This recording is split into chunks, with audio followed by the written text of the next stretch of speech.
à apporter sur le rapport de 6 pages, monsieur le maire. Alors vous les avez peut-être imprimés en recto verso, vous avez raison, ça ne fait que 3, mais ça fait jamais que 6 pages écrites sur des correctifs apportés au rapport d'orientation budgétaire.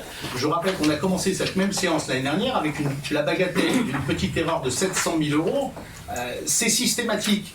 La dernière fois en commission des finances, il y avait la moitié des documents qui n'étaient pas tout à fait à jour.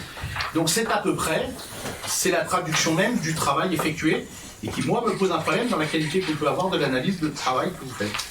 Il est vrai qu'une relecture plus attentive aurait dû être faite avant de l'envoi du document de conseil.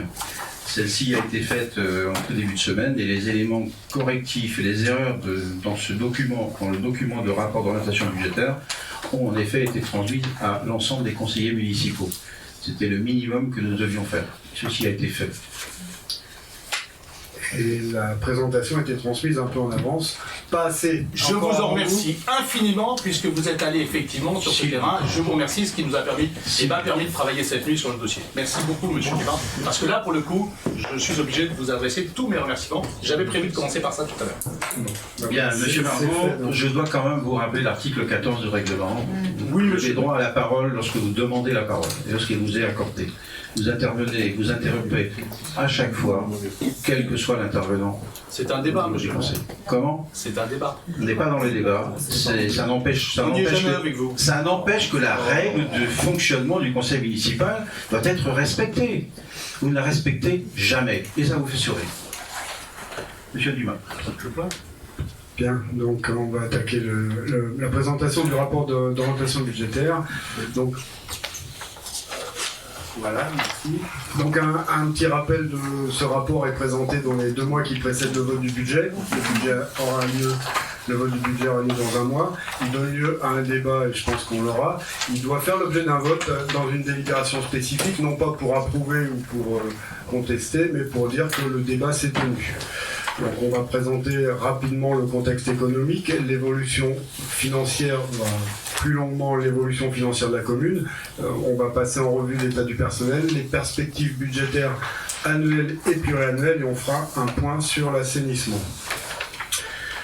Au niveau du contexte international, je ne vais pas m'étendre sur les contextes dramatiques du contexte sanitaire, de la guerre en Ukraine, c'est 300 000 morts, du réchauffement climatique qui impacte notamment les approvisionnements en eau. Je pense que tout le monde a en tête ces éléments et prend conscience que, à notre modeste place, ça a des impacts sur l'économie municipale. Donc au niveau du contexte national, des points qui sont un peu significatifs. Donc on a une croissance qui, à la suite des épisodes de Covid, est un peu inférieure aux prévisions. L'endettement de l'État s'est stabilisé en pourcentage du produit intérieur brut et on a un point nouveau, c'est le retour de l'inflation avec un taux qui atteint 5% sur l'année précédente. Toujours au niveau du contexte national, donc cet impact de l'inflation va être plus marqué pour les collectivités que pour le panier de la ménagère. On est très impacté dans les collectivités, notamment sur le prix de l'énergie, le prix de l'alimentation, et c'est des postes qui sont très importants pour une commune. Et des courbes qui sont présentées montrent que c'est plus important en pourcentage pour les collectivités que pour tout un chacun. L'année 2022 est aussi marquée par la remontée du point d'indice au 1er juillet, donc 3,5% qui a impacté assez fortement les finances de la commune, au moins les prévisions en termes de dépenses en personnel. Sachant que sur l'année 2022, ça l'a impacté sur 6 mois, de juillet à décembre, et que sur 2023, on aura sur un an complet cette augmentation du point d'indice, et puis une remontée des taux d'intérêt qui va rendre plus coûteux le fait d'emprunter de l'argent à venir. Au niveau du contexte national, donc les bases de taxes foncières bâties ont été remontées, elles sont indexées sur l'inflation, donc sur une période un peu différente de celle d'une année, donc on a 7,1% de remontée du taux de la taxe sur le foncier bâti. Il n'y a plus de taxe d'habitation puisqu'elle est remplacée par la part départementale de la taxe foncière bâtie, avec un coefficient correcteur qui permet normalement le retour à l'euro près de nos recettes de taxe d'habitation.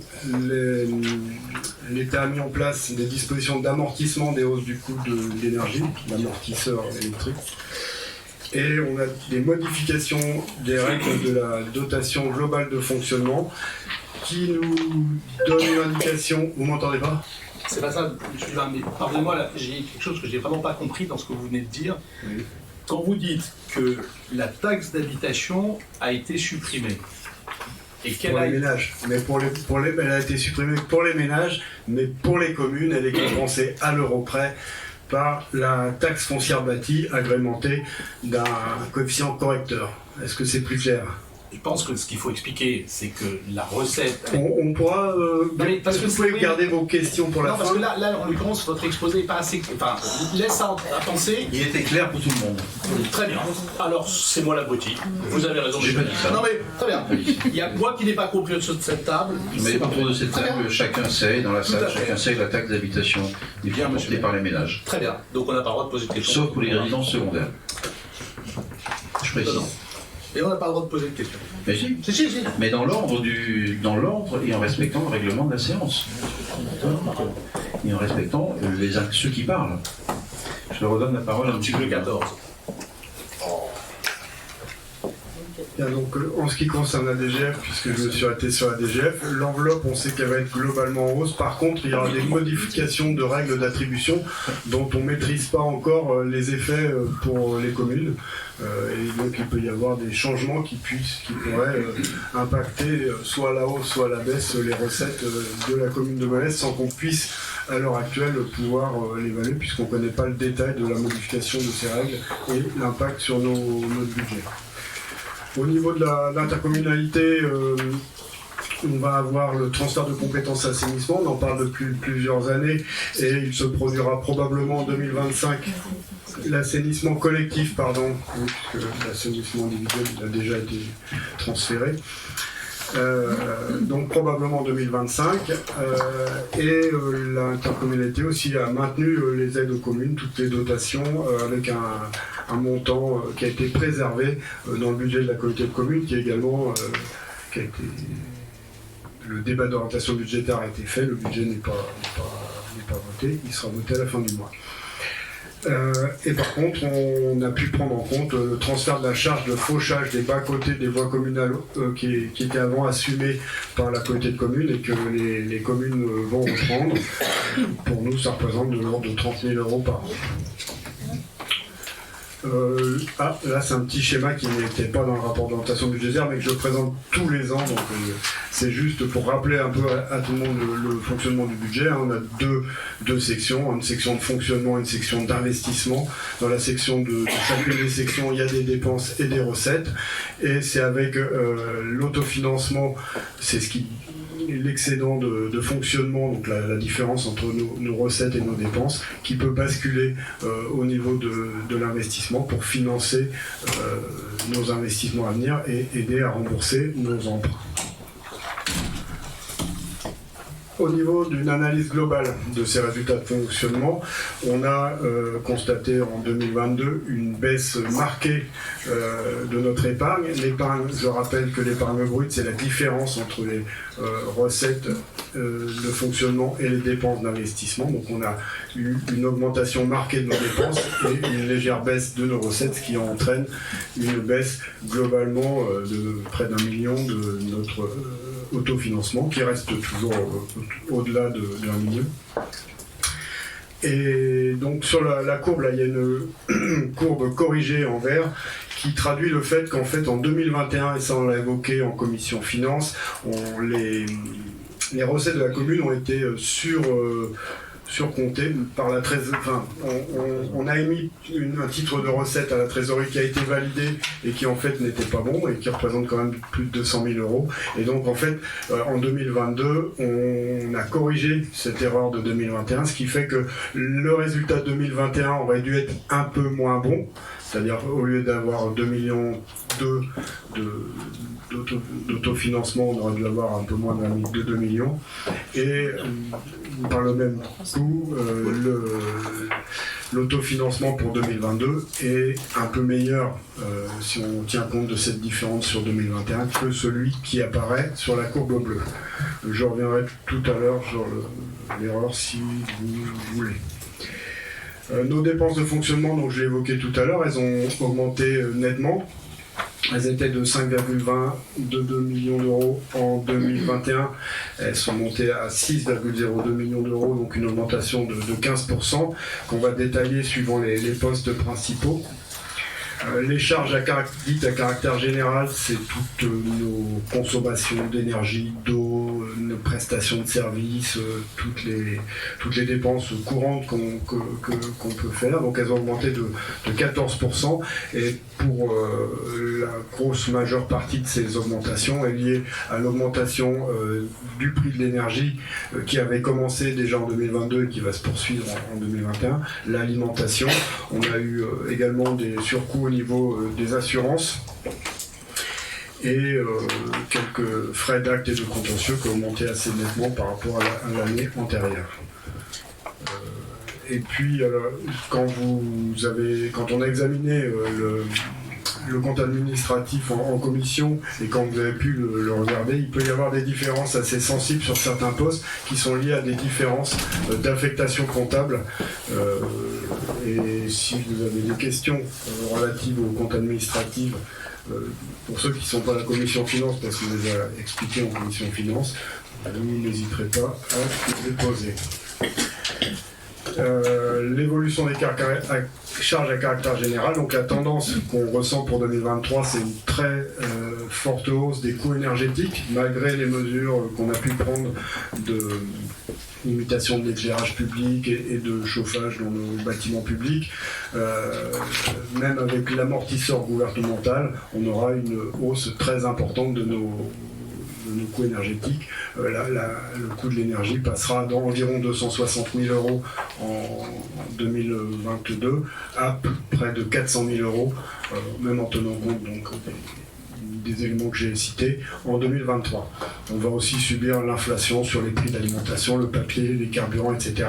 Et donc, nous avons indiqué au service et de faire tous les efforts nécessaires pour essayer de limiter cette hausse qui nous apparaît malgré tout inéluctable. En matière de charges de personnel, donc les charges de personnel ont connu en 2022 également une hausse assez marquée, 17%, c'est très important. L'explication de cette hausse est liée à plusieurs facteurs. D'abord, effectivement, nos lignes de directrices de gestion qui nous ont conduit à donner à la commune l'ampleur de services nécessaires pour aborder les 8000 habitants qui arrivent bientôt à Amelès. Donc on a fait quelques recrutements au niveau de la police municipale, de culture médiathèque, en environnement biodiversité, pour la conduite d'opérations et suivre les achats et nos marchés publics et sur la comptabilité. Donc plusieurs recrutements qui ont impacté significativement nos charges de personnel, mais c'était prévu normalement à hauteur de 12% et là on constate plutôt 17%. Donc je parlais tout à l'heure de la hausse du point d'indice et autres mesures gouvernementales qui ont impacté également significativement les charges de personnel. Et puis on a eu en 2022 un nombre d'arrêts très important qui nous a conduit à faire appel à beaucoup de contractuels pour maintenir nos services en fonctionnement, notamment les services enfance-jeunesse. Et comme exemple, on peut dire que sur les arrêts, en dehors des arrêts de longue durée, on a eu 2 fois plus d'arrêts de courte durée que l'exercice précédent. Donc c'est très important, ça représente pratiquement 5 équivalents temps plein sur l'année. Le tableau du personnel. L'évolution par filière. Donc on a l'évolution du tableau des effectifs par filière et donc nous sommes passés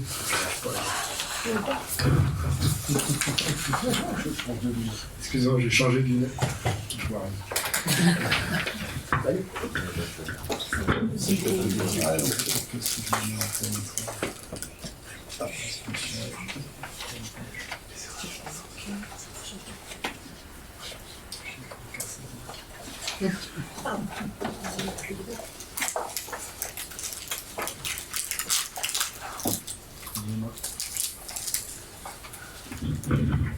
Bien. Ouais, je peux regarder derrière aussi, mais alors là, pour le coup, c'est un torticolis qui va m'arriver, c'est pas forcément mieux. Donc, en termes de salariés, nous avons en 2022 84 agents statutaires pour 81,28 équivalents temps plein.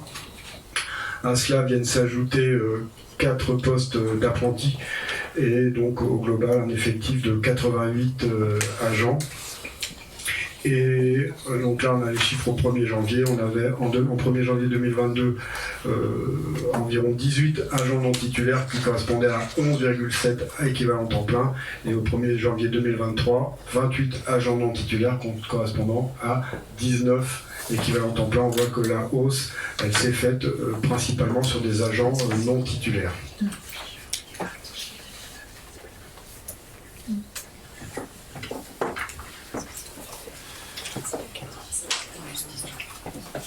Bien.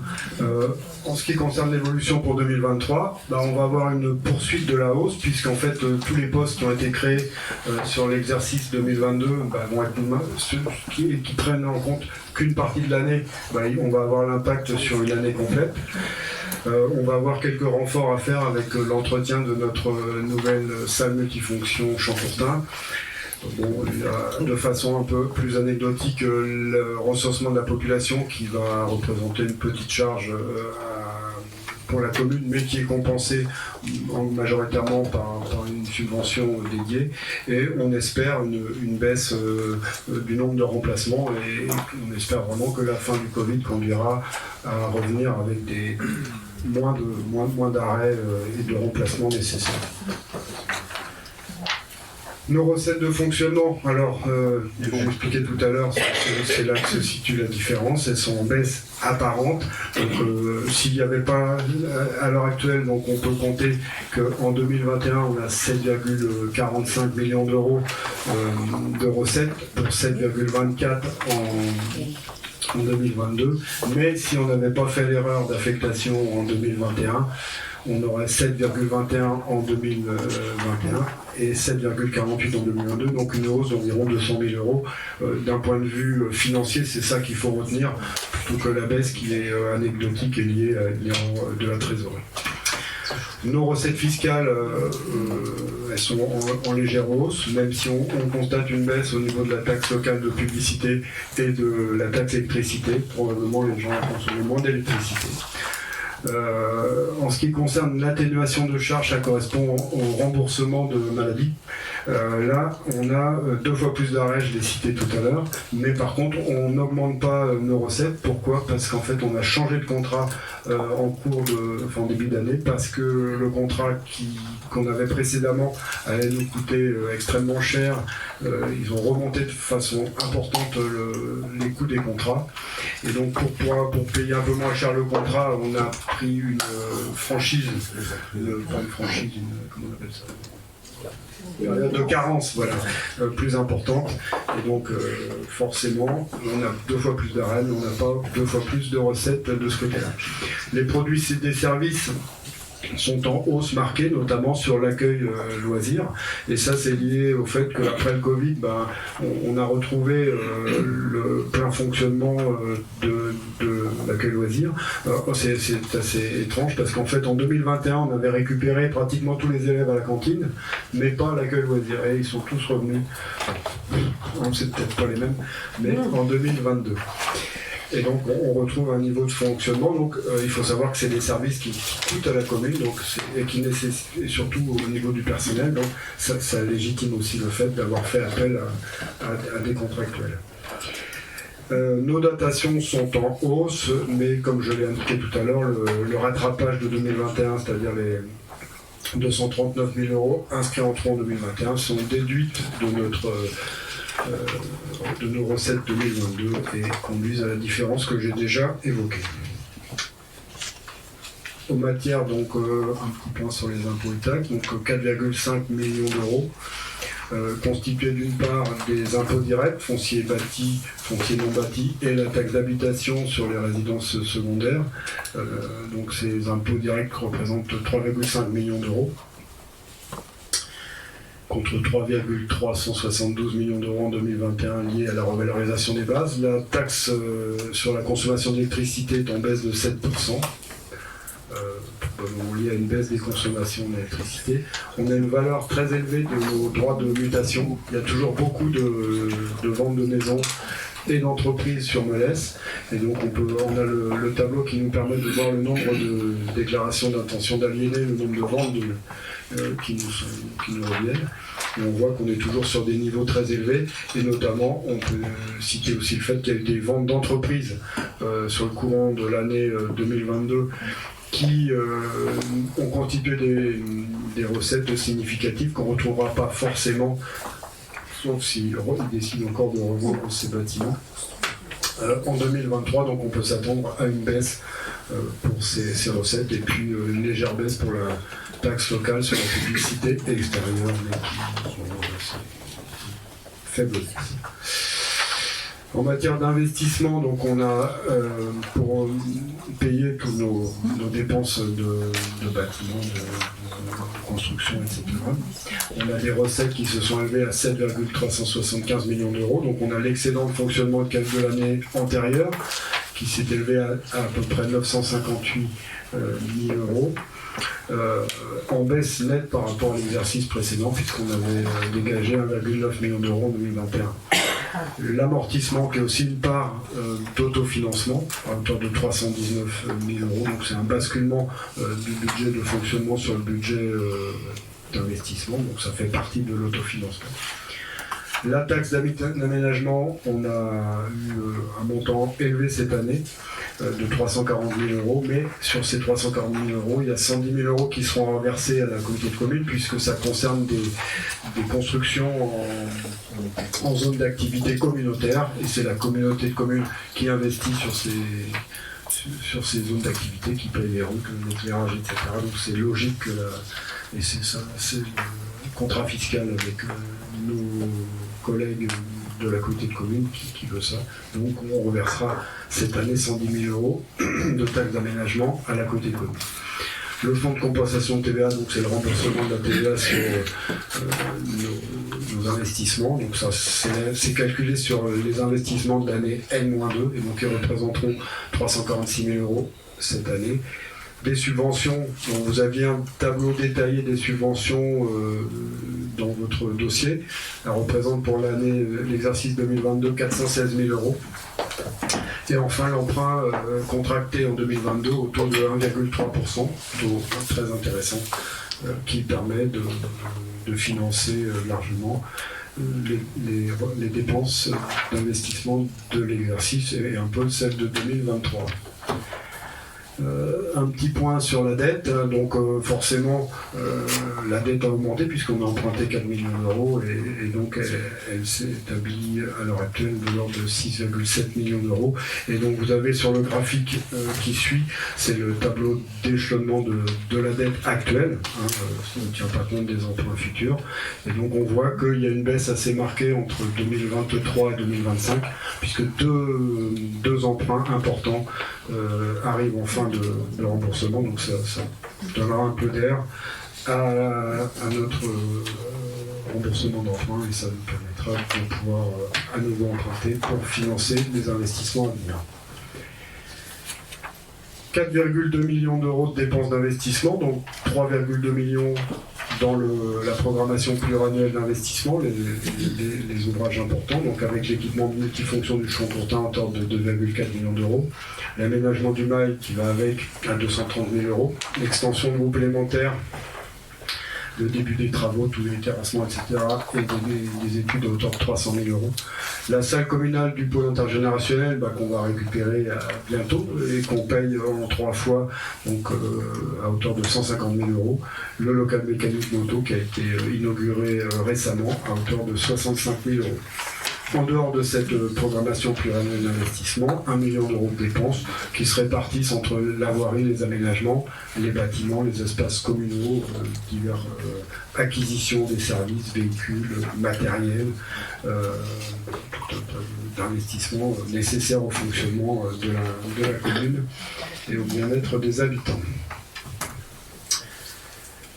Donc nos dépenses totales d'investissement en 2022 représentent 4,212 millions d'euros et à cela vient s'ajouter le capital, remboursement capital de la dette à hauteur de 0,583 millions d'euros. Et donc en forte hausse par rapport aux exercices antérieurs, on commence à payer de façon significative l'équipement multifonction qui va être inauguré cette année. En matière de perspective budgétaire, donc on a vu que notre autofinancement avait chuté, que nos dépenses allaient continuer, nos dépenses de fonctionnement allaient continuer, même si des efforts sont nécessaires, sont à faire.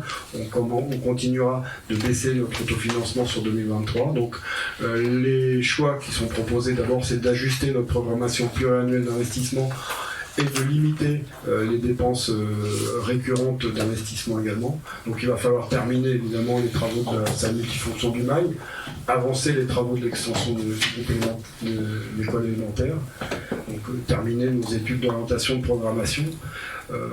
Un petit mot sur la rétrocession du collège, puisque à l'horizon début 2024, le département s'est engagé à nous donner le collège, donc il va falloir envisager en 2023 les études nécessaires pour l'utilisation, la réorganisation de ce site important. Donc là, il y a vraiment à engager cette année des études concernant ce collège, qui est un potentiel énorme, mais qui nécessite de bien travailler le sujet pour être prêt au début 2024 à récupérer l'ouvrage.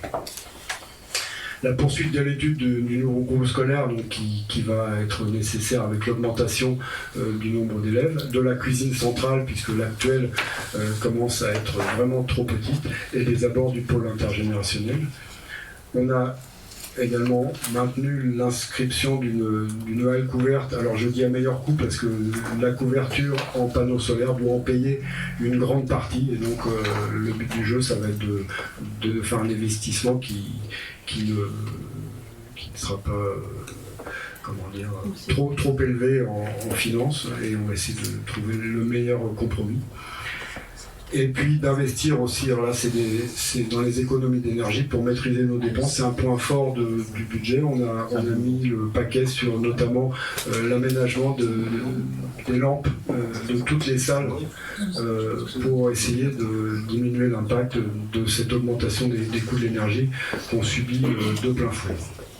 En matière de fonctionnement, donc conserver un autofinancement indispensable, je l'ai dit, c'est l'autofinancement qui nous permet de financer notre plan d'investissement, et donc si on ne maintient pas un autofinancement suffisant, on ne pourra plus réaliser nos projets. Donc contenir l'augmentation des charges de personnel, donc ça veut dire limiter maintenant au maximum les nouvelles embauches. Limiter les charges à caractère général, et en ce sens des efforts ont été demandés à tous les élus et tous les services pour essayer de réduire autant que faire se peut nos dépenses, tout en maintenant malgré tout un service public de qualité. On prévoit de vendre certains biens communaux, un potentiel foncier vendable qui nous permettra de compenser certaines dépenses. Enfin, augmenter nos recettes pour maintenir la qualité du service public et prendre en compte un risque sur le contentieux. Là, je vais donner un peu de détails. On a au-dessus de la tête un risque de perdre sur un contentieux de l'ordre de 200 000 euros sur l'année 2024. Donc on a dû provisionner ces 200 000 euros en fonctionnement. On aura à le faire en 2024. Mais il faut en tenir compte dès maintenant dans notre programmation, puisque c'est un risque qui est, si ce n'est certain, du moins connu. Et donc, pour pouvoir faire tout ça, on envisage en 2023 une augmentation du taux d'imposition foncier bâti pour permettre un peu plus de recettes. Merci de ne pas m'interrompre. Vous poserez vos questions tout à l'heure. C'est pas une question. Vos remarques, vous les formulerez tout à l'heure. Bien. Donc j'en viens à la programmation 2023, donc la programmation de notre programmation pluriannuelle d'investissement. Donc on aura à peu près 5,2 millions d'euros à payer sur l'année 2023, donc finir de payer la salle multifonction, le mail, le Quai-Bus, les RD28, l'extension du groupe de l'école élémentaire qui ne sera pas forcément terminée sur 2023 mais qui sera bien entamée, le nouveau groupe scolaire, donc mener à bien les études pour que les travaux puissent démarrer à l'horizon 2026, la cuisine centrale également, travaux à l'horizon 2025, Futurex Collège, donc il nous appartiendra à l'horizon 2024, donc il faut préparer cette acquisition et bien savoir pour pouvoir utiliser cet ouvrage à meilleur, sans que ça nous coûte trop financièrement, puisque ça pourrait venir mettre à mal nos dépenses de fonctionnement. Les abords et la salle du pôle intergénérationnel, donc c'est la voie qui passe devant qui doit être réaménagée pour l'ouverture de ce pôle à l'horizon 2024. Et puis les travaux de voirie structurants, notamment le rond-point des Olivettes, qui est payé principalement par le département, mais également en partie par la communauté de communes, au titre de la zone d'activité des Olivettes, et par la mairie de Molès, au titre de la ZAC, qui va démarrer ZAC du Feuil. Et enfin, l'équipement sportif associatif à la couverte, qui va devoir être étudié cette année pour des travaux à l'horizon 2024. En dehors de cette programmation pluriannuelle d'investissement, 1,5 million d'euros, dont 300 000 euros de reste à réaliser de l'exercice 2022. Donc ça fait 1,2 million d'euros d'inscriptions complémentaires, avec donc notamment des investissements dans les économies d'énergie, mise à niveau des niveaux d'éclairage sur les bâtiments publics, des travaux de voirie, d'aménagement des espaces verts et la boucle de la mobilité pour laquelle on a obtenu un cofinancement à 50%. Le schéma directeur des eaux pluviales, document indispensable pour qu'on soit en règle vis-à-vis de notre assainissement. Les travaux de l'école maternelle, alors là il y a une provision qui a été prise en compte puisque les analyses sont toujours en cours pour définir le diagnostic d'abord et les mesures à prendre pour la sécurité de ce bâtiment. Des travaux à l'école élémentaire, donc la fin quelques travaux d'aménagement, notamment d'un préau et d'un garage à vélo et de sur l'école élémentaire, des bâtiments publics, quelques acquisitions foncières envisagées. Alors en fait, pour le coup, les acquisitions foncières, elles sont faites, c'est juste le paiement de ces acquisitions foncières qui seront à réaliser sur l'année 2023. Des équipements pour les services, du matériel pour les associations et le budget participatif qui est maintenu pour l'année 2023 à la même hauteur, un budget à la même hauteur de 25 000 euros. Donc notre programmation pluriannuelle d'investissement est basée sur différentes hypothèses que vous avez pu prendre en compte sur les graphiques qui sont joints à la note. Donc des recettes de gestion qu'on pense en hausse. Alors 2,78 c'est très précis, mais c'est le chiffre qui est pris en compte. En lien avec le développement, en supposant le maintien de nos dotations à leur niveau actuel, et comme je le disais tout à l'heure, avec un doute sur les dotations notamment de l'État, une hausse des recettes fiscales en lien avec le développement de la commune. Des dépenses de gestion en hausse moyenne de 3,75% par an, donc un peu plus que nos recettes de gestion, ce qui va amputer nos capacités d'autofinancement. Le maintien malgré tout d'une épargne brute élevée supérieure à 800 000 euros. Des dépenses de programmation pluriannuelle qui sont prévues avec les subventions qu'on peut penser avoir, on peut espérer avoir même plus que ce qu'on a envisagé, notamment sur des projets qui n'ont pas démarré, la cuisine centrale ou l'école, le nouveau groupe scolaire, par exemple. Bon, bah, là, on n'a pas de certitude sur les subventions.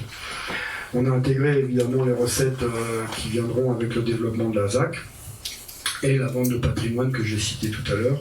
Et donc on essaie de rester avec un endettement par habitant maximum de 1 400 € par habitant et un délai de désendettement inférieur à 13 ans et demi.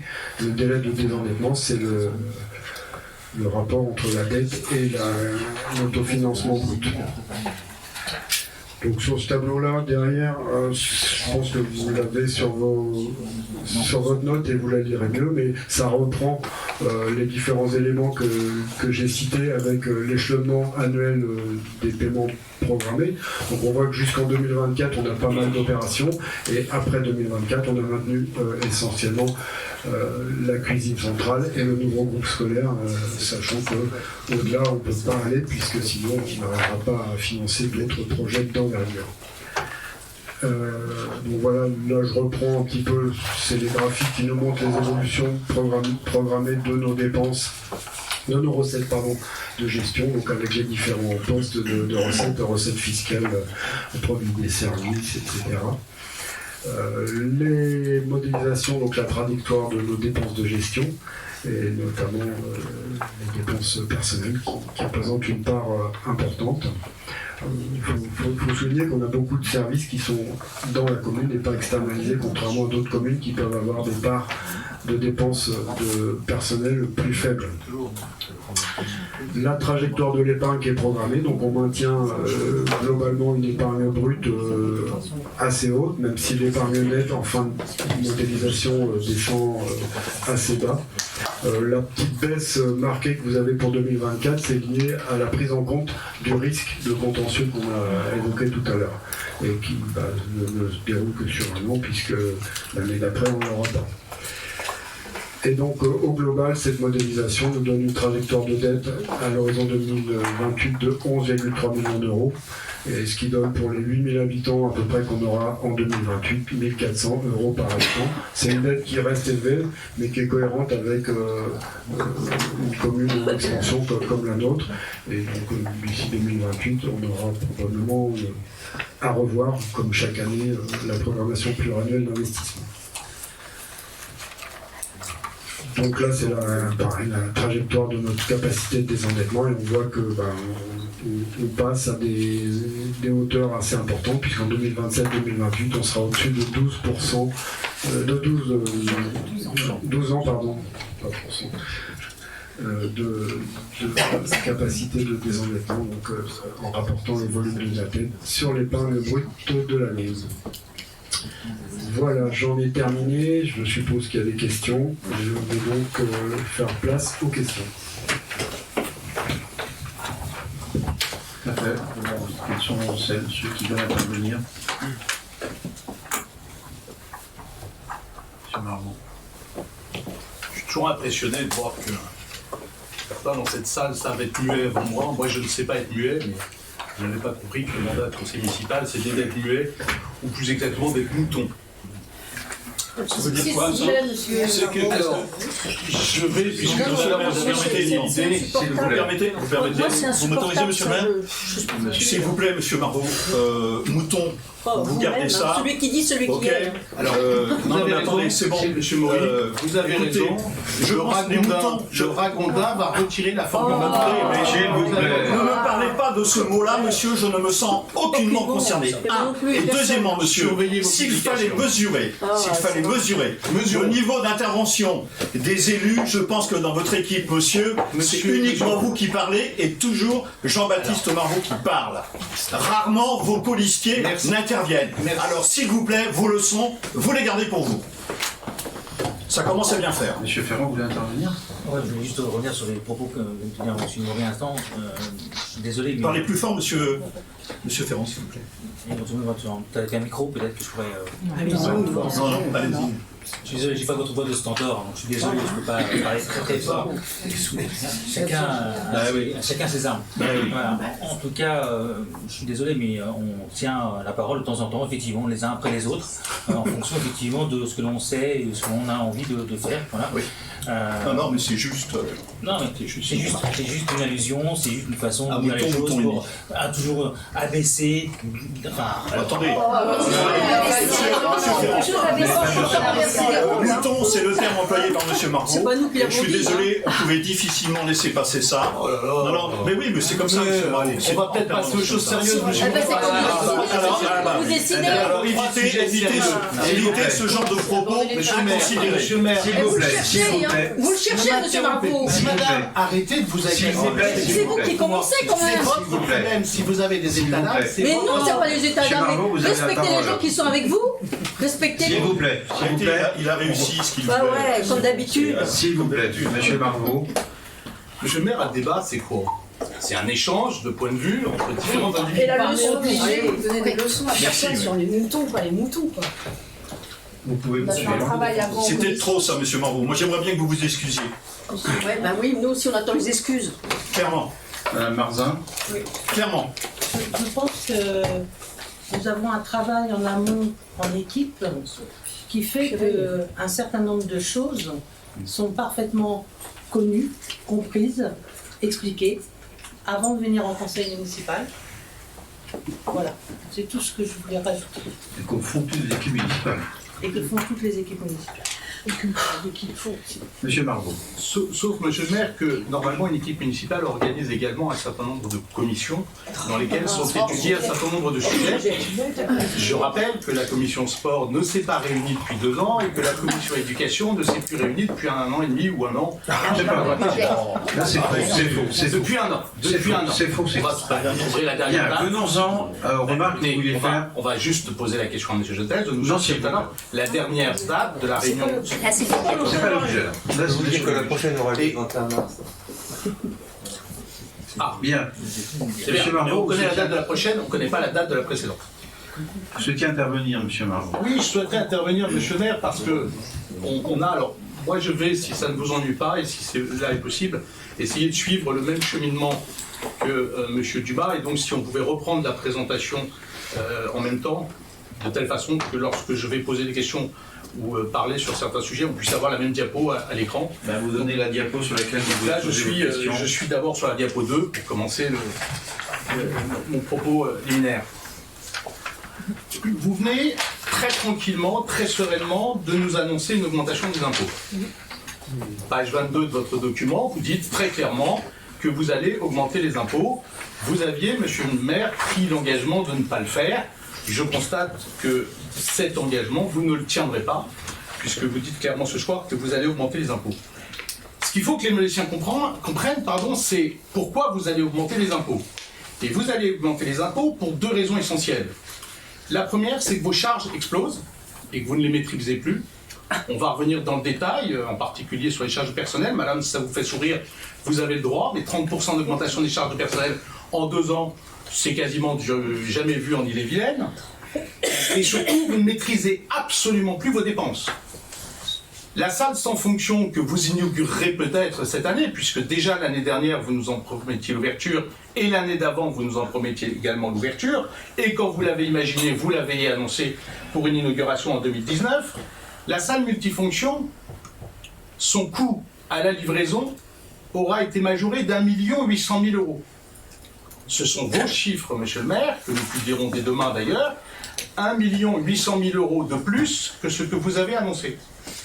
L'école élémentaire ou l'agrandissement de l'école élémentaire, qui avait été annoncé à 1 900 000 €, est d'ores et déjà au PPI à 2 900 000 €. C'est-à-dire que sur 2 opérations, vous avez déjà explosé de 2 800 000 € vos investissements tels que vous les aviez imaginés. Si 2 900 000 € font sourire les uns, je suis absolument ravi. Vous nous parlez, et on y reviendra aussi tout à l'heure, d'une future cuisine centrale. C'était le seul élément concret que vous aviez à votre bilan entre 2014 et 2020. Ce qui montre bien que vous êtes dans l'incapacité totale de réaliser ce que vous promettez de réaliser.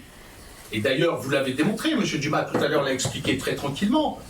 Vous êtes en train de travailler sur un CODD, et M. Dumas nous dit à partir de 2024, il n'y aura plus d'investissement majeur dans cette commune, puisque vous allez réaliser un exploit surnaturel, M. le maire, de passer de 1,5 années de remboursement à 13,5 années de capacité.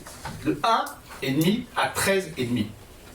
Ce qui est une augmentation surnaturelle. Je dis une erreur, M. Dumas? On passe bien de 1,5 à 13,5. Oui, c'est les chiffres que vous venez de donner. Si on avait fait tous les investissements que vous avez dit qu'on aurait dû faire avant, on serait à peu près là. Mais nous y voilà, cher monsieur. Nous y voilà, cher monsieur. Même un peu pire. Ne m'interrompez pas. Sous tutelle de la préfecture, nous y voilà. On aurait trop dépensé et on pourrait. À la différence près, monsieur Dumas, c'est que dans une collectivité, ça ne vous a pas échappé, vous le savez. L'investissement qui n'a pas été réalisé ne se rattrape jamais. Les finances publiques, et pardonnez-moi de ne pas être un spécialiste des finances publiques, j'en suis juste diplômé, mais c'est pas grave. Mais non, mais j'en suis juste diplômé, donc quand vous me donnez des leçons, j'ai tendance à en sourire, pardonnez-moi, d'accord? Et quand... Donc, non, c'est pas une médaille, madame. Je veux juste une reconnaissance de mon savoir. C'est tout. Au moins, ce que l'université française m'a reconnu avec ma saveur. Oui. Et madame, vous pouvez lever les yeux au ciel. C'est une réalité puisque c'est ma formation. Reconnaissez-moi au moins ce mérite de ne rien y connaître en plomberie, d'être un incompétent notoire en ingénierie, mais d'avoir au moins en finance publique une certaine compétence. Donc ce 1,5, monsieur le maire, je peux revenir au sujet, s'il vous plaît. Je suis interrompu en permanence. Non. Ce 1,5, ça ne me dérange absolument pas, contrairement à vous. Ce 1,5, vous passez à 13,5, ça veut donc dire que le CODD que vous avez lancé, il est infinançable. Ça veut dire que tout ce que vous imaginez dans votre CODD et que vous promettrez demain aux Meulésiens est proprement infinançable, puisque vous n'en aurez pas les moyens. Et là, nous rentrons dans un schéma qui est un peu compliqué, et qui sera un peu compliqué à présenter aux Meulésiens, puisque vous allez être à un moment obligé de leur dire que ce à quoi vous aviez pensé n'est pas possible. Je rappelle juste, si je peux juste vous interrompre, pour la clarté du débat, le CODD est une étude de projection à 2035 et 2050. Parlons de celle de 2017 alors. 2035 à 2050. Alors parlons de la précédente. Mais s'il vous plaît. Mais non, mais soyez clair avec les auditeurs. Je souhaite que soit précisé que dans vos propos, vous déformez les choses. L'étude de CODD, c'est une projection 2035-2050. Exactement. Tout à fait. Que n'avez-vous, monsieur le maire, réalisé votre CODD 2017? C'est pareil, CODD 2017 était une projection. D'accord. Et il y a des choses qui sont faites. Ah bon, lesquelles? La création d'une salle multifonction au Champ-Courtin. Si, c'est une orientation du CODD 2017. À quel montant l'avez-vous annoncé? Mais c'est pas le vrai. Mais non, si, c'est pas le sujet. Je pense que, monsieur Marvaux, s'il vous plaît. On fait pas de la poésie ce soir. Monsieur Marvaux, vous... Mais dites aux Meulésiens qui nous écoutent à combien vous aviez annoncé la salle multifonction dans le magazine Meulès Magazine. Dites-leur. Mais les tableaux ont été communiqués. Ils seront recommuniqués. Vous l'aviez annoncé, monsieur le maire, à 5 650 000. Monsieur Marvaux, dans le débat... à 7 millions 8, monsieur le maire. Monsieur Marvaux, soyez honnête. Je ne souhaite pas que... Ah non, vous ne souhaitez pas qu'on mette le doigt sur les problèmes. Laissez-moi finir. Non, vous vous agacez parce que ça vous pose un problème d'expliquer. Je vais interrompre la séance. Ah ben voilà. J'interromps la séance. 10 minutes. Merci. Bien, nous reprenons la séance. J'invite chaque intervenant d'être concis. Concis, de rester courtois les uns avec les autres et d'éviter autant que possible de donner des informations qui faussent la réalité des choses. Le conseil municipal doit rester un conseil municipal serein sur les sujets qui concernent la commune. Voilà. Qui souhaite reprendre la parole? Monsieur Marvaux. Oui, monsieur le maire, alors je voudrais avant tout que mes collègues du conseil municipal acceptent les excuses que je présente pour l'utilisation du mot mouton, qui était, j'en conviens volontiers, inapproprié. Merci. Et pour aller jusqu'au bout, je retire de facto ce que j'ai dit. Alors, monsieur le maire, poursuivre sur le débat d'endroit. Vous nous demandez d'être concis. Je veux bien essayer de l'être. La présentation de monsieur Dumas a duré une trentaine de minutes, j'imagine. Il est logique qu'on prenne un peu de temps pour vous exposer ce que sont nos visions. Je vais essayer de le faire de façon assez synthétique. Et Christelle, tout à l'heure, interviendra sur la partie plus précise de la dette, où on a un certain nombre de messages qu'on voudrait faire passer. Alors, je ne vais pas revenir sur la page 6, je ne reviens pas sur les contextes nationaux et autres, M. Dumas en a parlé, ce sont des faits, donc il n'y a rien à rajouter ou à retirer sur ce qui a pu être dit. L'analyse qu'on en fait est différente peut-être, mais ce n'est pas le sujet. Je veux juste, sur la page qui est projetée, dire deux choses. C'est quand je dis que vous allez augmenter les impôts, c'est vous qui l'écrivez, donc ça c'est une première chose. Dans une année où on est obligé de constater, et ça n'est pas de votre fait, que les bases d'imposition vont augmenter de façon magistrale, parce que 7,1%, on ne l'avait jamais vu, et de mémoire de citoyens ou de contribuables, je ne me souviens pas que les bases aient été jamais revalorisées de cette façon, en tout cas de façon générale.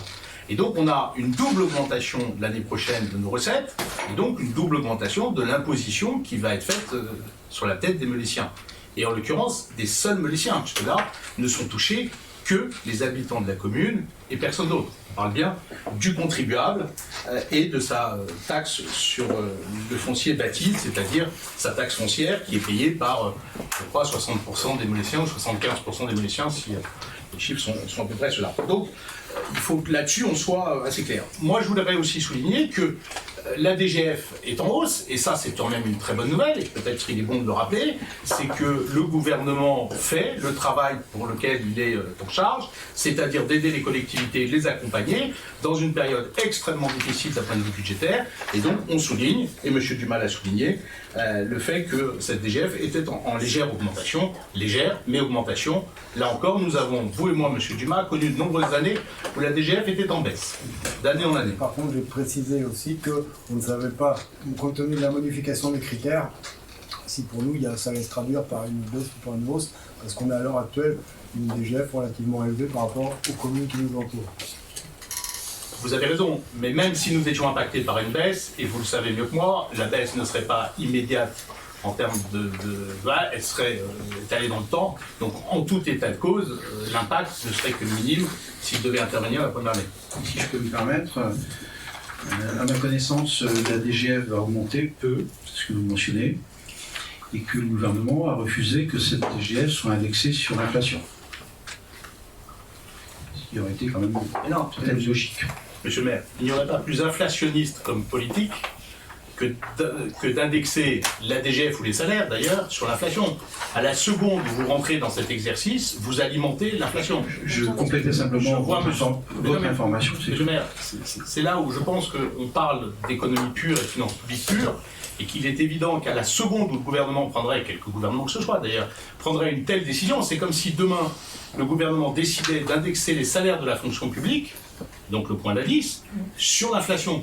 À la seconde où le gouvernement fait ça, vous créez de l'inflation et vous rajoutez de l'inflation à l'inflation. Donc vous voyez bien que ça des politiques qui d'ailleurs n'a jamais été menée nulle part, monsieur le maire, dans le monde. Je complétais simplement l'information pour partager avec l'ensemble des conseillers. Vous poursuivez?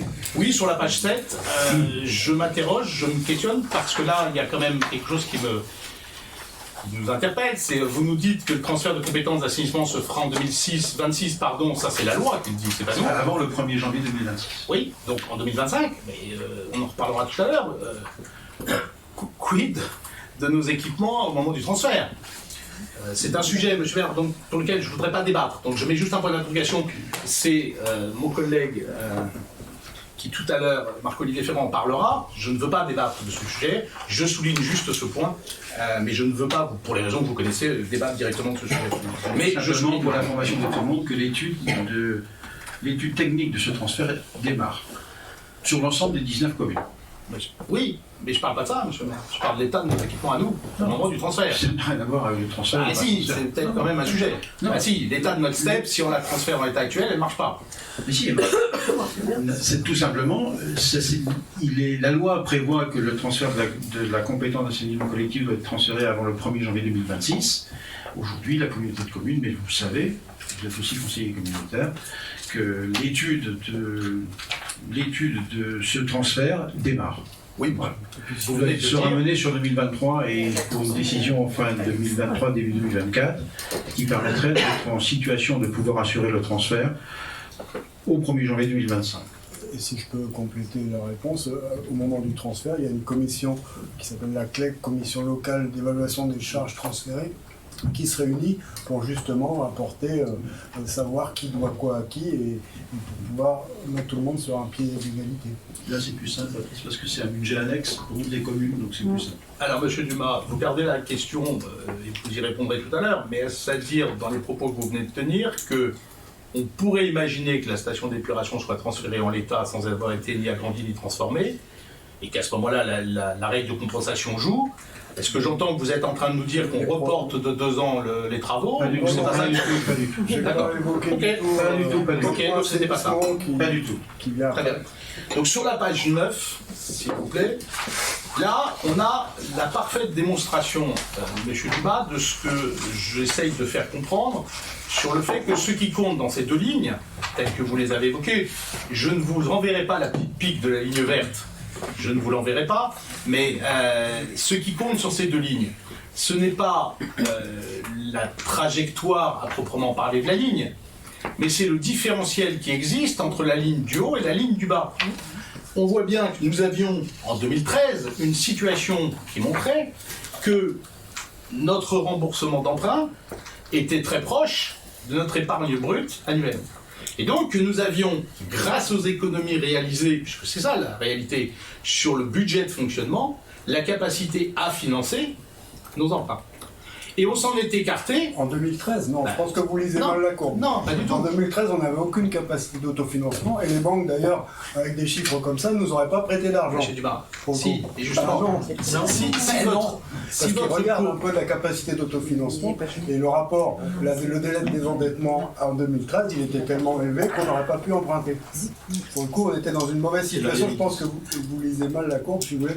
On regardera ça en commission finance la Non, mais prochaine vous fois. voyez bien qu'en 2013, nous avions des emprunts, d'accord, qui étaient proportionnés à notre capacité à les financer. On est d'accord là-dessus. Je ne dis pas... Non, mais en 2013, on avait des emprunts que nous étions en capacité de financer, et d'ailleurs, on était tellement en capacité de les financer qu'on les a remboursés. Bah, bien sûr qu'on les a Non. remboursés, puisque c'est une obligation Donc, légale. Monsieur Dumas, c'est pas ça que je vous dis. On j'ai était pas de doute. en mesure de rembourser nos emprunts, mais on n'avait aucune marge. Ce que pour j'essaye financer des nouveaux ce que je voudrais investissements. essayer de démontrer, c'est que vous voyez bien que nous avons eu une situation entre 2014 et 2022 qui mettait les finances de la ville, et souvenez-vous, chaque année j'ai expliqué qu'on aurait pu ne pas lever d'impôts, puisqu'on ne dépense pas l'argent qu'on prend dans la poche des Vénétiens. D'accord?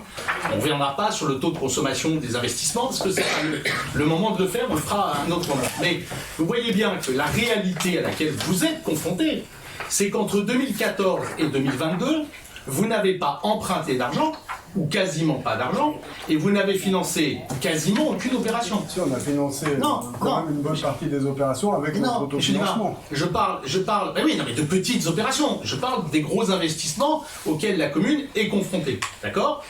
Je prends pour exemple la salle multifonction, elle aurait dû être inaugurée en 2019, donc les emprunts auraient dû courir en 17. Non, pas du tout. Mais monsieur le maire, c'est vous qui l'avez écrit, alors ne m'interrompez pas. Je vais sortir le Melès Magazine dans lequel vous publiez les choses. Au moment où vous votez les choses, c'est vous donnez des dates, vous deviez l'inaugurer avant les élections. Donc ne me dites pas, c'est pas vrai, on va sortir le Melès Magazine et je vais vous le mettre sous le nez si vous voulez. Mais la démonstration que je veux faire, c'est que quand vous en aviez la possibilité, vous n'avez rien emprunté. C'est la ligne rouge, elle est claire, elle n'a pas de vague, elle ne grimpe pas, et à aucun moment. Et vous n'avez rien emprunté, alors même que l'argent n'était pas cher. Et vous allez commencer à emprunter, et tout à l'heure vous nous l'avez vous-même dit, on est ravis de faire cet emprunt à 4 millions d'euros, soit dit en passant d'ailleurs, dont vous n'avez fait que commencer sur le tirage. Vous n'avez pas réalisé cet emprunt à 4 millions. L'emprunt à 4 millions, vous avez très récemment récupéré les sommes. Et vous êtes à un 30. Non mais vous êtes à un 30. En 2017, en 2018, on était à combien? Et pour compléter, on a emprunté 850 000 euros il y a 12 ans. Mais 850 000 euros à l'aune d'une commune comme Melès, c'est le pezzo. Peut-être financer des investissements qu'on a non, mais quels investissements? Quels investissements?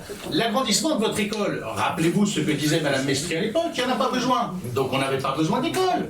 C'était écrit et c'était présenté en conseil municipal. Les équipements sportifs, l'équipement, l'école de danse, l'école de musique dont la commune a cruellement besoin, ne sont pas financés, n'ont pas été financés et ne seront pas finançables compte tenu de la façon dont vous avez emprunté, ou plus exactement, compte tenu de la façon dont vous n'avez pas emprunté. Et Madame Leray ne dit pas, c'est pas vrai, puisque M. Dumas nous a expliqué tout à l'heure qu'en 2024, il n'y aura plus d'emprunt disponible pour créer des équipements majeurs dans la commune, puisqu'on aura atteint 13,5 ans. Si un nouveau groupe scolaire et une cuisine centrale ne sont pas des équipements majeurs, j'aimerais savoir ce que sont des équipements majeurs. Qu'est-ce que vous voulez faire? Que n'avez-vous investi il y a 6 ans pour construire cette fameuse école que désormais tout le monde appelle comme étant urgente? Pourquoi les rapports qui étaient présentés par Madame Mestri année par après année démontraient qu'il n'y en avait pas besoin? C'est quand même pas moi de souhaiterais à nouveau. Elles ne sont même pas les écoles dans votre CEDD 2017. Monsieur Marvaux, mesdames, messieurs, je souhaiterais à nouveau corriger les propos de monsieur Marvaux. Aujourd'hui, l'école de musique, la commune de Melès met à disposition pour le bon fonctionnement, le fonctionnement le mieux possible de l'école de musique et on a des gamins, monsieur le maire, qui s'entraînent dans des placards à balai. Met à disposition 7 salles. Voilà, la commune met à disposition d'Allégon 7 salles. Les financements auxquels vous faites allusion d'écoles d'enseignement artistique, ils sont apportés par la communauté de communes. Voilà. Je reviens sur les endettements de 2013. En 2013, l'indicateur numéro 11 de la brochure qui était jointe à notre note de synthèse indique que la dette en 2013 était de 6 521 000 euros et que le ratio entre le taux d'endettement et le niveau de la dette sur les recettes réelles de fonctionnement était à 140%. La dette à 140%. Elle sera à combien en 2028 sur le futur? Laissez parler. Taisez-vous, madame. Pardon, non, mais taisez-vous, parce que là, s'il vous plaît. Mais bon sang, mais non, mais c'est monsieur Marvaux, vous n'êtes pas le seul à avoir le droit de parler. Non, vous dites une chose, monsieur le maire. Je lis le tableau, indicateur page 11. Alors, tout le monde l'a dans son dossier. Donnez-nous tous les indicateurs, s'il vous plaît, à voix haute, sur chaque année jusqu'en 2028. Eh bien, je vous dis qu'en 2021, le taux est à 45%. Donc, ce qui montre bien que... Et vous considérez que c'est un bon taux? Je dis simplement que la situation est différente et a été améliorée depuis 2013. Voilà ce que je dis. Parce que vous souteniez l'inverse. Alors, monsieur le maire, vous dites qu'elle a été améliorée, moi je vous dis qu'elle a été aggravée.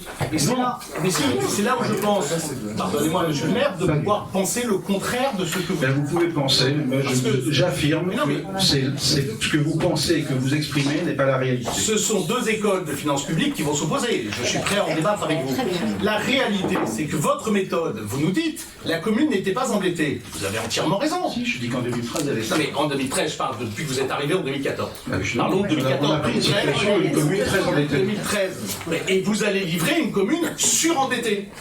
Endettée. Non, surendettée. Avec un nombre d'habitants nettement supérieur. Donnez-moi le pourcentage auquel nous arriverons en 2028. Je ne l'ai pas calculé là. Vous aurez la gentillesse de le calculer et vous verrez qu'il se rapproche à grands pas, si ce n'est qu'il les dépasse, aux 140% tout à l'heure. Et c'est bien la difficulté, monsieur. C'est que vous avez oublié d'investir pendant 6 ans, qu'aujourd'hui vous accélérez vos investissements et que tout d'un coup c'est panique à bord. On parlera du réalisme, de montants que vous nous donnez, et on se rend compte que vous n'avez pas augmenté, vous n'avez pas investi au moment où vous aviez les moyens de le faire, et vous augmenterez demain. On en reparle tout à l'heure. Sur les augmentations, sur les charges à caractère général de fonctionnement, puisque c'est là qu'il faut parler des dépenses de fonctionnement, je vais aller très très vite, parce qu'il n'y a qu'un seul chiffre que je vais retenir de ce débat. Vous avez augmenté les charges de personnel de 30% en 2 ans. 30% en 2 ans. Et vous nous dites que c'est le point d'indice. Le point d'indice, il pèse pour 42 000 euros sur une mi-année. 92 000. Non, en année pleine. En année pleine. Donc il pèsera l'année prochaine pour 92 000 euros sur une année pleine. Pardonnez-moi, vu la masse salariale, vos 92 000 euros, ça ne justifie pas 30% d'augmentation des charges à caractère général. Vous voyez bien que les charges à caractère général, ça n'est pas l'augmentation du point d'appui de 10, c'est une augmentation assez massive, assez magistrale les charges de vos personnel, effectifs. pas les charges à caractère général, mélangez. Vous parlez de charges à caractère général. Je suis déjà sur les charges de personnel, vous avez raison, monsieur Dumas. Mais sur les charges à caractère général, je passe rapidement, il n'y a pas de point particulier à soulever. Simplement sur les charges de personnel, monsieur le maire, comment expliquez-vous? Nous avons 3 documents sur table. 3 documents sur table. Un qui nous a été envoyé par courrier, un qui nous a été envoyé par mail, et un qui a été déposé sur la table ce soir. On a 3 chiffres différents pour les effectifs de la commune. C'est pas les mêmes années. Non mais c'est pas les mêmes années. Madame, on ne compare pas des choux avec des carottes. Donc il y a un moment donné, dites-moi quelle est l'année, où nous avions à l'effectif 108 personnes à la mairie de Molès. Si ça vous permettez, non mais ce dites-moi. document-là... Non, juste l'année. On parlera du document après. Quelle est l'année de référence de ce document? Non mais... Si c'est 2021, pourquoi dans le tableau d'effectifs, on a 88 salariés, quand dans ce document que vous nous présentez, vous en annoncez 128? 108, pardon. Expliquez-moi. Je comprends pas. Madame Marzin. Monsieur Marvaux, vous venez de me dire, taisez-vous. On dit encore. Ah bah écoutez, s'il vous plaît, vous allez me laisser parler jusqu'au bout. Oui, vous avez la parole. Madame Mestri prend la parole. Vous lui demandez d'arrêter. Alors, si vous êtes la seule personne... Non, j'ai pas ici... être interrompu. Laissez-moi finir. S'il vous plaît, monsieur Marvaux. Laissez-moi finir. Si vous êtes la seule personne ici qui a le droit de parler avec monsieur le maire, oui, le match ping-pong, c'est bon. Mais si, en tant que femme, parce que je pense qu'il y a un souci de ce niveau-là... Alors là, madame, vous arrêtez immédiatement. Non, monsieur le maire, l'attaque est violente et je ne saurais l'accepter.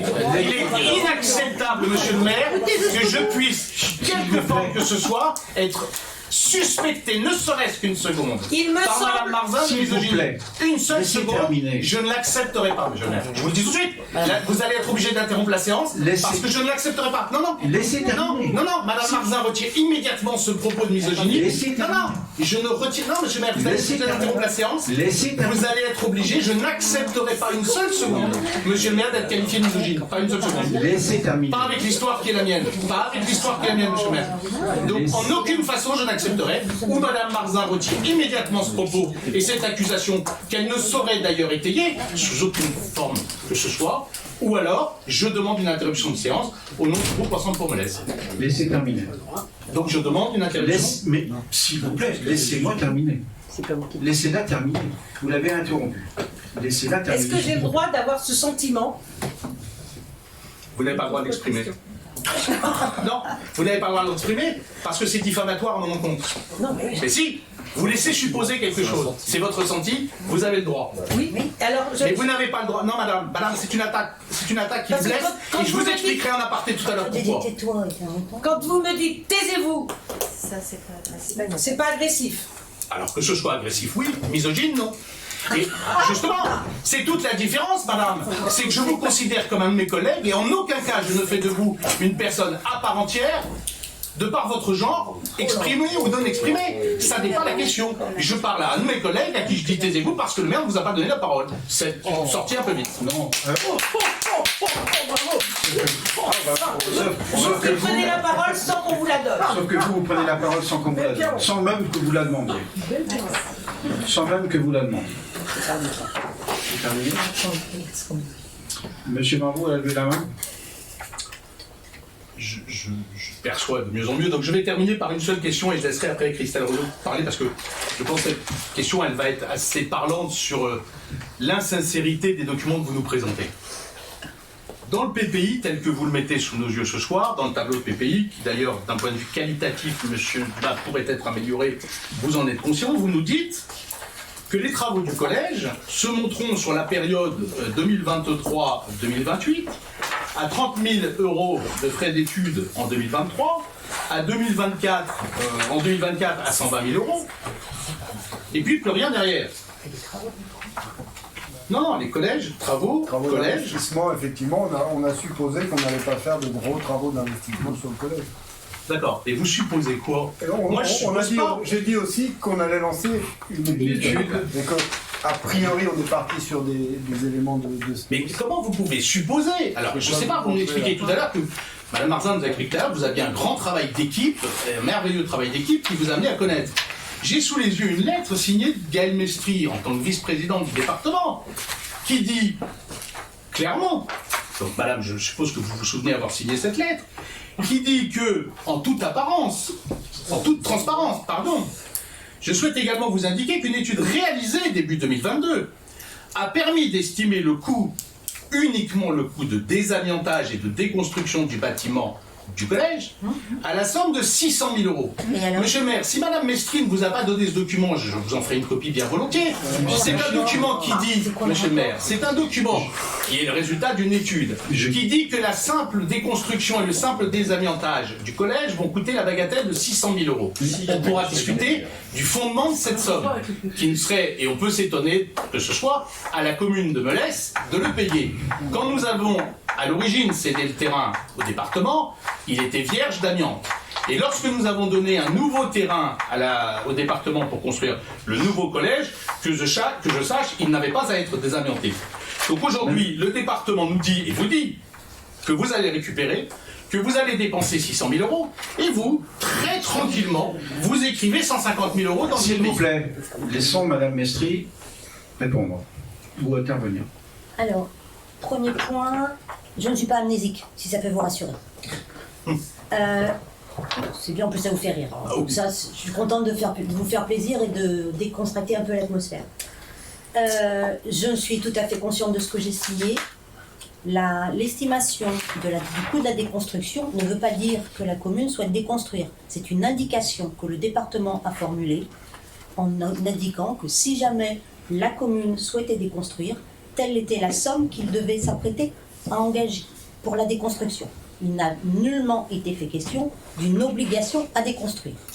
Voilà. Quant à l'estimation, l'obligation que vous supposez devoir pour le département rendre un terrain alors qu'il a été confié, certes, pour la construction d'un collège, je n'ai pas à savoir quelles sont vos compétences, de même que vous ne connaissez pas les miennes. Mais permettez-moi de vous dire qu'un bien a une valeur. Ce bien a été estimé par les domaines, le collège actuel, et que le fait de le céder à la commune de Melesse n'est pas un acte anodin, quand bien même il serait actuellement un peu amianté comme toutes les constructions qui ont été faites à cette époque-là. Merci. Est-ce que je peux ajouter un point? Si vous aviez participé au contrat d'objectif, aux réunions de contrat d'objectif, comme on l'a fait, vous auriez pu constater que dans un des scénarios, le collège est réutilisé dans son état actuel. Donc effectivement, c'est une possibilité et ça ne coûte pas 600 000 euros puisqu'on ne va pas le déconstruire. Donc